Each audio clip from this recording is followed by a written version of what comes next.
सोचिए दोस्तों, अगर आप अपने स्टेट को रिप्रेजेंट कर रहे हैं रणजी ट्रॉफी मैच में और बीच में ही आपको कॉल आ जाता है कि आप इस मैच को छोड़ दीजिए क्योंकि कल आपका इंडिया डेब्यू होने वाला है और आप ऑस्ट्रेलिया के सामने प्लेइंग 11 में रहेंगे, तो आपके दिमाग में क्या आएगा?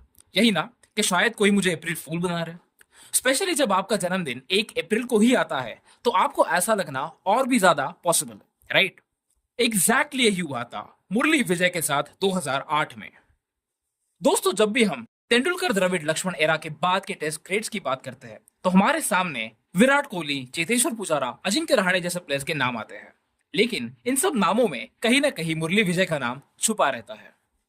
मुरली विजय का 2012-13 से लेके 17-18 तक इंडियन टेस्ट टीम के लिए कितना बड़ा योगदान है, ये हम सबको जानना बेहद इंपॉर्टेंट होता है। वो इतने बेहतरीन प्लेयर थे कि उनके बारे में बात करते वक्त एक दफा इंग्लैंड के पूर्व कप्तान नासिर हुसैन ने कहा था कि ही कैन नेवर मेक अगली रन्स।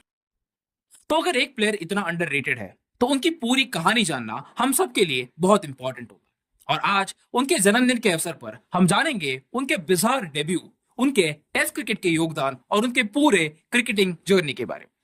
क्रिकेटिविटी में आप सबका स्वागत है और अगर आपने हमारे चैनल को सब्सक्राइब नहीं किया है तो ऐसे ही इंटरेस्टिंग वीडियोस के लिए हमारे चैनल को सब्सक्राइब करना ना भूलें।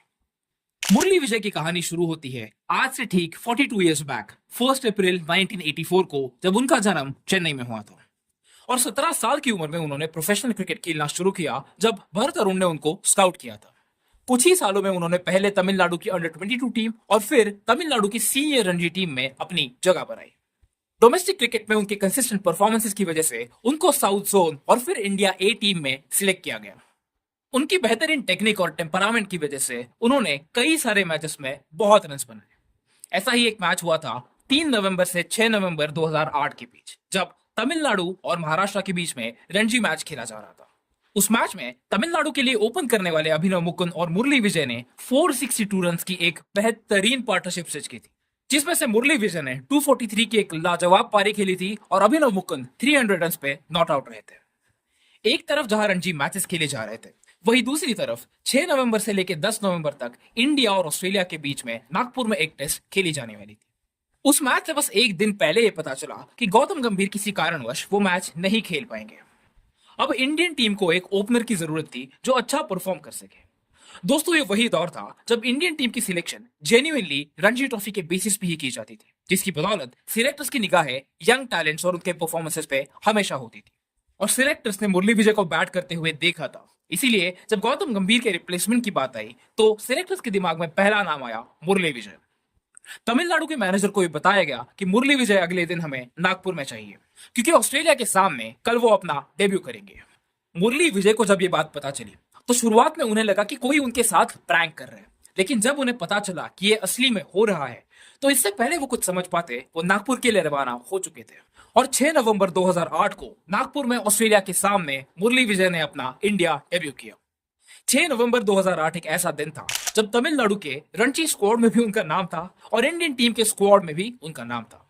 इतने जल्दबाजी में हुए उनके इंडिया डेब्यू में भी उन्होंने ऑस्ट्रेलिया की टीम के सामने 33 और 41 रन की इनिंग खेली थी। इसके बाद के 2-3 साल और उनके करियर के आखिरी के 2-3 साल वो टीम में अंदर बाहर करते रहे, लेकिन बीच में 4 से 5 साल ऐसे थे जहां पे मुरली विजय इंडिया के परमानेंट मेंबर थे। इंडिया के लिए 61 टेस्ट मैचेस खेलने वाले मुरली विजय ने 3982 रन बनाए थे और उनका पहला शतक आया था 2010 में। उनके बैटिंग का सबसे बढ़िया पॉजिटिव था उनकी टेक्निक। वो फ्रंट फुट और बैक फुट दोनों के बेहतरीन खिलाड़ी थे और वो बॉल को कभी ओवरहिट नहीं करते थे। डरबन में साउथ अफ्रीका के खिलाफ 97, नॉटिंघम में इंग्लैंड के खिलाफ 146 और 2014 में ब्रिस्बेन यानी गैबा पे खेली गई उनकी 144 की इनिंग्स ये साफ दर्शाती है कि उनकी टेक्निक कितनी बढ़िया थी। उनकी टेक्निक की सराहना करते वक्त farmer Australian legend Allan Border ने कहा था कि his defensive shots are so assured and he looks comfortable on both front foot and back foot. When he attacks, he doesn't go hard at the deliveries and I can see why this young man is playing. अपने test career में 12 शतक और 15 अर्धशतक लगाने वाले मुरली विजय ने 2018 में India के लिए अपना आखिरी टेस्ट मैच खेला। इंडिया को 61 टेस्ट मैचेस में रिप्रेजेंट करने वाले मुरली विजय 17 ओडीआईज और 9 टी20 भी खेल चुके हैं। इसके बावजूद आईपीएल में वो Chennai super Kings, Delhi Daredevils, Kings 11 Punjab और काउंटी क्रिकेट में एसेक्स और सॉमरसेट जैसे टीम्स के लिए खेल चुके हैं।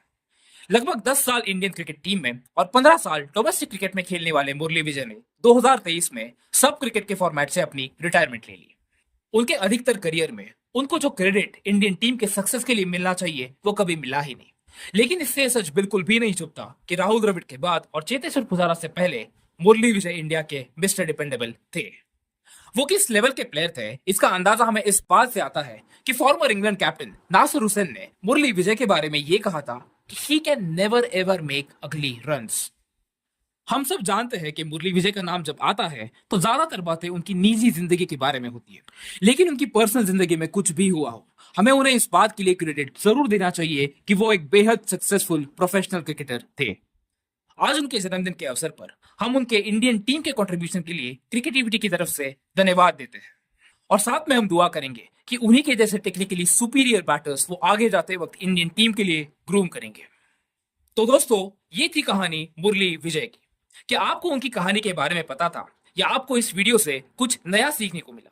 हमें कमेंट करके जरूर बताइए और ऐसे ही इंटरेस्टिंग वीडियोस के लिए हमारे चैनल क्रिकेटिविटी को सब्सक्राइब करना ना भूले। धन्यवाद।